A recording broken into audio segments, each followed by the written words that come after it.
Good afternoon. Can you hear me? Awesome. So both Hajj Fleming and I'm Debbie Parizek. I'm the Executive Director for Henry Ford Learning Institute. And Hajj Fleming is with Brandcamp University in Brandcamp. Yes. And so we just met to get prepared for this presentation, and we've been having some really fun logistical challenges. And we also decided we didn't like stages, and that we wanted to be in and amongst and around all of you. Community engaged. So we're going to try that and see how that goes. So I'm going to get started. We're going to talk about 15 minutes each, and then leave some time for questions at the end. And I'm talking about how to use human-centered design as a way to engage with your community members. So the reason that we're connected is because both of us believe that there's a better way to do the work that we do, and that it's our job to find it, and then our job to do it. And in fact, when you want to engage with communities, you've heard this all day long, that what you really need to think about is not that you can come in and treat the community or tell it what it should do or ride in on a white horse with a perfect solution, but what you really need to do is engage, become as much a member of that community as you can, think of yourself as a partner in that community, and most importantly, especially in my world, participate as a learner. So HFLI primarily focuses on designing learning, particularly in and through K-12 education. And we believe that there definitely is a better way to do this, and that it's our job to figure it out. And we particularly think about how do you develop 21st century learners into 21st century members of our society? How can they become transformational change agents with their skills, their talents, their perspectives, and most importantly, how can they return to their communities with those skills and competencies to bring change for themselves and their families? So we think about a lot of different things, but most importantly, we think that there should not be a boundary between what happens in school and what happens outside of school, that the learning you do outside of school has just as much value as what you learn in school, and that the learning that you do in school should directly transfer and be applicable to what happens outside of school. So why do we take the approach with schools? Why do we think that this is important? It's because we think that our job is to help prepare the innovators of the future, not make new innovations. Lots of people make stuff, and somehow you learned how to do that, but in our role, we have the opportunity to make a difference by building tools, skills, and mindsets in and among the people. In our work, gosh, I'm nervous, you guys are so accomplished, and I've been listening all day long to how wonderful the contributions of you are, and so now I'm like, it's hot in here, and I'm short of breath. So, we focus on three things when we think about the work that we do in schools. We want to make sure that our graduates are prepared to succeed in college, not just get there, not take on a bunch of debt, not just go to a college that has a big name or a good football team, go blue, or to just pick a degree path that is what someone told them to do. We want them to succeed in that college. We also want them to be able to pursue a career of their choice. Not what mom wanted you to do, not what your guidance counselor told you to do, or not what your GPA said that you only have the aptitude to do. Prepare kids to pursue a career of their choice. Oh, you know what? Sorry. Prepare. And pursue. Thirdly, we want all of our graduates to become creative problem solvers and innovative thinkers. And that goes back to the point about how can they become transformational change agents in their own communities. So we established a network of charter schools. Each of these schools is embedded within its own community. In fact, you are on top of, about 6 floors above, one of our high schools and middle schools. We have 812 students who are currently taking their daily classes downstairs on floors 1 through 4. All of our schools are done in partnership with the community. They serve communities that have distressed urban populations who have been typically underserved by their public school systems. And we have them in 4 states. Michigan, we have 2 in Detroit, 1 in Dearborn, and then we have a school down in San Antonio. But I'm here not to talk to you about our schools, but to talk to you about the way that we set our schools up, because that's where the human-centered design is. In addition to having our students learn how to do this, in addition to having our staffs learn how to do this, our principals, our parents, our teachers, we at HFLI also believe that if we want to have great schools, schools that matter in the community, we need to talk to the people who care most about those children, and that's the parents, the families, the adults, and the kids themselves in those communities. And importantly, if you don't engage with those communities, the path you choose to create for them is not necessarily the path that they will choose to follow. So my picture up here has a designed sidewalk, and nobody is following the sidewalk. They're taking the cut around on the curve itself. And our kids do that all the time. I think you really should be taking AP Biology in your junior year, and they're like, yeah, no, I really want to take art. Kids have their path, they have what they want to do, and we need to understand that and help them build on that. So at HFLI, what we use is the design thinking process, and this is our version of the design thinking process. There are many, many versions out there. You can look at IDEO's website, you can look at Stanford's D-School website, you can look across the country and find companies, communities, schools, universities that are using design thinking to figure out the best way to engage with the clients they choose to serve or the populations that they choose to work with.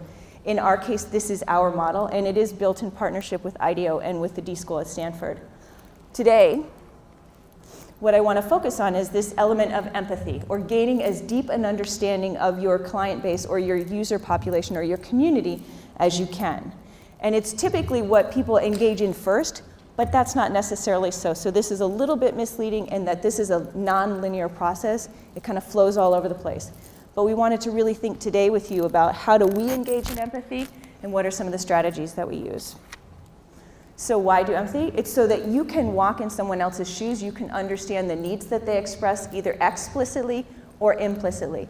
And for me, the interesting thing is we do this same kind of conversation, this same kind of session with our students, K-12. So we have little 5- and 6-year-olds running around talking about how am I going to get empathy for my challenge, in the same way that our adults are going around saying, how can I get empathy for the parent who has difficulty bringing his or her son to school on time?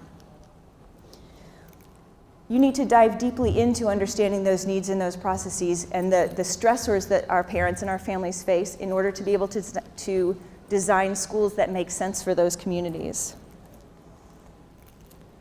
And specifically, why do this? 1, you better understand your families. 2, frankly, if you build a school and no one's coming because it doesn't fit those needs, then you really haven't met the needs of the community and you haven't succeeded. So you almost get yourself a built-in fan base of people who are willing to join your school, willing to become a part of it. You also are able to focus on the human need rather than on the structural or the systemic need. We design schools for kids and families, not for the city of Detroit, not for the city of San Antonio, not for a feeder school to a particular college, although all of those things do benefit. Really what we do is we care about kids. We design for kids because we want them to have a meaningful opportunity. And often and regularly when you interact with your communities and the people who are there, you're able to uncover needs that they didn't even know that they had by the fact that you've chosen to listen, the fact that you've chosen to get involved. And that's where transformative change comes. It doesn't come from assuming that you know what's going on or making a guess or a calculated risk. It comes from truly trying to understand and continuing to learn what's happening in that space. And that's the approach we take, is how can we be a constant learner in that? So we use 3 strategies to gain empathy for our communities and in the projects that we do with them. We seek to immerse ourselves in that community, both personally by spending time in there, but also by building partnerships and relationships with people who already live in that community and can bring us in and help us understand. We choose to observe what's going on for a lot of time. How are people interacting? What are the schools doing? How do kids go back and forth to school? How do parents interact with schools? And then lastly, we choose to intentionally engage with them. Sometimes that's about doing focused interviews. Sometimes it's about what we call intercept interviews, where you're just talking to people on the street. How is this going for you? What does this feel like? What's the best thing about your schools that you want to share? What's the worst thing about schools that you want to share with us? And all of those matter because all of those are little pieces of information that we can bring together into a full picture as best as we can to understand that. So these are some pictures of our teachers getting involved in immersing themselves in modeled experiences. We often have our students and our staffs and our parents engage in activities to be better observers. So we use this picture as a way to try and figure out what this guy is doing with this cup of coffee. And then lastly, and most importantly, when you engage with your users, you taking the stance of I'm not the expert, my client or my community is super important. So in this example, we have professors from the university who are actually talking to 4th and 5th graders and some younger students to figure out how are they interacting with the experiences that are created. And for me, the most important message there is that the young people are the experts on their own experience. We can't tell them what's right or wrong about that. They're the experts in that situation. Our 4 schools, each is an example of a community engagement process that used empathy.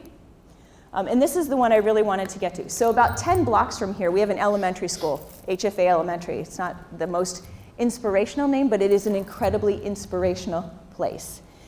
And we had a problem with students who were coming to school late or leaving early or not coming at all. And as you guys probably know, but I'll tell you again, that students who have more than 4 days absent in any given semester are much more likely to score lower on their tests and much more likely to fall behind, which means that they're much more likely year over year to fall behind in their learning. And we want to make sure that they don't. So instead of sort of browbeating parents and sending out threatening emails and phone calls and saying, you must come to school, we'll charge you with truancy, this is a horrible thing, you evil parent you. What we did instead was say, we really need to understand, why are you coming late? Why do you need to pick up early?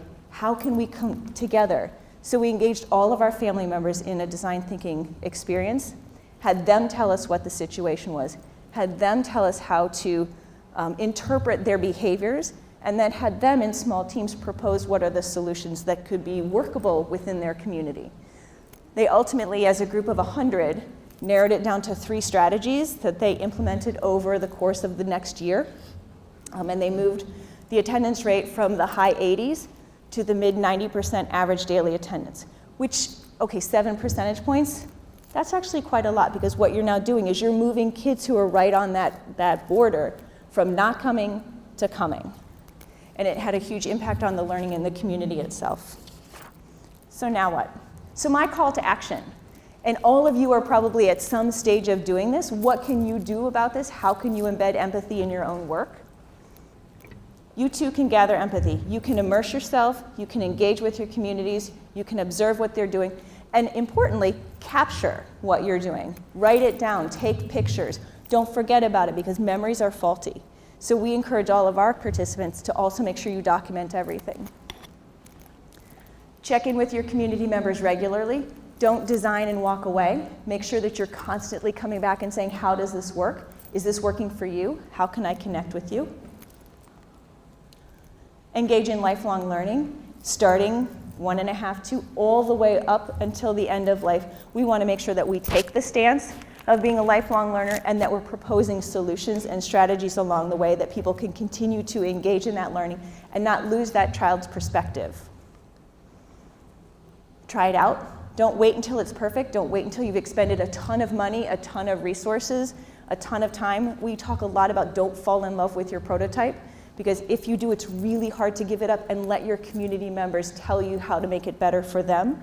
And better for them is really, how does it help me in a very particular individual way? And lastly, engage with new partners. Think about who can bring a new perspective to your work, a new idea to your work, challenge your thinking in an intentional way.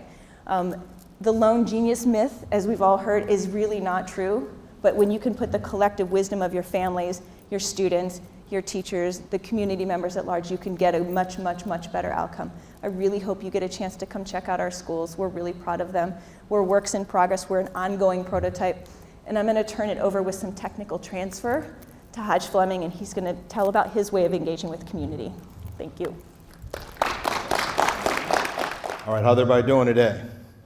That was weak. How's everybody doing today? Are we good?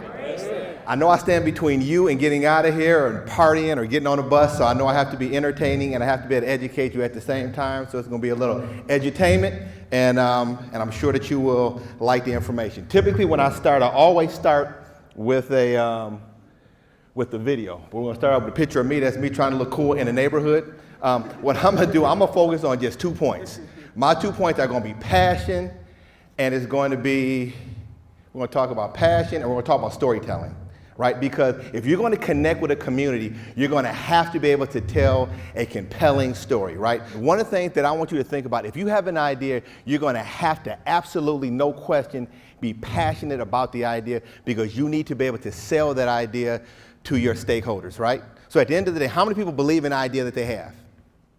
Okay, the rest of you guys don't. Okay, I'm talking about you have to be able to believe in the idea that you have. And so again, if you're going to be able to sell the idea, you're going to have to make sure that you actually believe in the idea. So again, in terms of you being a storyteller and being passionate, we can talk about what is or what could be. So I want to get you to think about not what is in your neighborhood or in the community that you're looking to affect, but really what could be.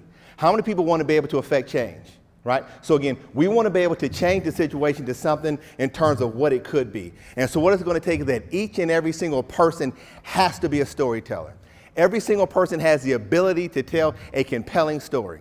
And so now you have to think about, how does this work with your personality? Some people are charismatic.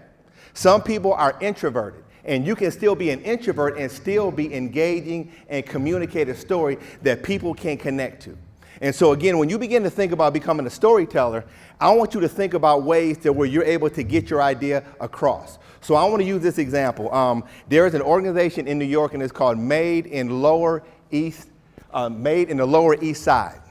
And so when I looked at some of the things that they did, they were able to sell their idea and they were able to communicate it across multiple different platforms. So they put this in Kickstarter and they were able to raise $33,000, right? And so the idea is that they are the Airbnb of storefronts. So basically they have storefronts and they have business owners that need a place to be able to get their idea out. So they had to tell a compelling story in a platform called Kickstarter so that people would contribute. So that was one way for them to be able to have some kind of communication to connect to the people that needed the idea that they had, right? So then they have another community, another stakeholder, right? The community that they wanted to serve, they need to be able to get the voice of the customer, right? Getting the voice of the customer meant that you don't just come into a neighborhood or come into a situation and believe that you have all the answers, right? Just like there's some work that we're getting ready to do. And I can't go into neighborhoods that I don't currently live in and believe that I can just go in there and I'm just going to be the answer when a lot of other people have come in and tried to do the same thing. So again, as we begin to think about what we're going to do, what I began to look at is something that's called painstorming. And so when we looked at the idea that we have with the Knight Foundation, and we're doing something called Rebrand Detroit, Innovating Detroit Neighborhoods, what we did is that we looked at it from this standpoint. I looked at Midtown, and I said, Midtown looks hot, right? It's vibrant. There's a lot of excitement and a lot of energy. And I said, can I really make a difference in Midtown? Can I really go into Midtown and really make the kind of impact that I want in an area that has all the resources, that has all the development? If I want to get a building in Midtown, it's going to be a lot more difficult. The cost structure is going to be a lot higher. So when this opportunity came up with the Knight Foundation, with the Knight City Challenge, I said, let me see where there's an opportunity. And so this isn't the neighborhood, but we said there's opportunities in neighborhoods that might not exist for me in Midtown and downtown.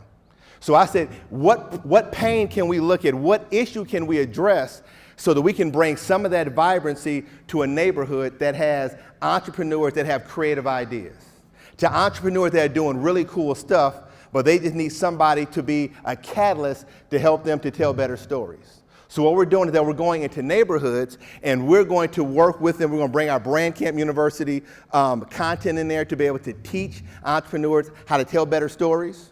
We're going to work with the business districts so that we can help them to be able to execute a brand strategy and a digital strategy. Some of the neighborhoods that we've gone into and we've looked at their online presence and it left a little bit to be desired, right? But then we had to look at it from this standpoint. I had to look at it and say, okay, all right, if we make it look like it's Dubai online and it's Beirut when they get there, there might be a disconnect, right? So part of our learning is that we have to figure out to make sure that we can manage expectations. But we looked at this as an opportunity. In Midtown, I really didn't see an opportunity for us to be able to do what we're doing. So I had to be able to sell the idea to the Knight Foundation. So we ended up being, there were over 7,000 people that applied. 32 people end up being winners. 32 out of 7,000. I know we have a lot of brilliant people in here, and we'll do the math, and I'll do the math for you. So it was less than 1% of the people won. And so we were able to cut through, but we had to be able to sell an idea. I had to believe in the idea. I was passionate about it, but I had to be able to tell the story on something that we could execute that would be an idea that we believed answered or addressed an actual pain. So when you're communicating to whatever stakeholders or whatever community, you have to make sure that you're doing something that's going to be able to address a specific problem, right? So that's what we focused on. So we'll give you an example. So part of having a partner like the Knight Foundation has opened up many doors for us. So now it's opened up doors to where now we have other organizations that want to partner with us. So now we have Lawrence Tech School of Architecture that is partnering with us. We have the Rossetti architect firm, and I don't know how many people are aware of some of the projects that they do. They just got the Los Angeles Lakers practice facility, right? So they do a lot of world-class sports facilities, and they're right here in downtown Detroit. But the opportunities to be able to work with these organizations have come up because of the partner that we have. And so that partner has now created a platform that has opened up doors for us. And it's created opportunities for us to be able to now take the story that we're passionate about and then tell that story in a very dynamic way. One of the other things that we want to do is that we're going to do something that's going to be called Our Brand Detroit. And so part of that is that we're going to tell the stories of entrepreneurs that aren't told. We're going to be able to create a platform where we can tell the stories for entrepreneurs that are looking for an opportunity, that are already doing great stuff, but they just need to be recognized for what they're doing. And so that's part of what we want to do is that we believe that we have an opportunity to be able to show the energy, the vibrancy, the ideas, the talent, and the creativity that already exists in neighborhoods. And part of that means that we have to be tremendous storytellers. So the 2 points that I want to leave you with today is that we have to be passionate. So now, but how do you take that passion and translate that passion over into a compelling story that is going to align with the various stakeholders that you need to work with? So next, we're getting ready to come up together and we're going to answer some questions. And I guess we can come down here now, right? Because we don't need to, and so I'll put my picture up just in case if you have to have some pictures, then might as well have my picture versus having somebody else's picture up there, right? Okay, all right. A patent is one form of intellectual property that's often used to protect technological innovations. A patent may be important to you or your sponsor because after the complete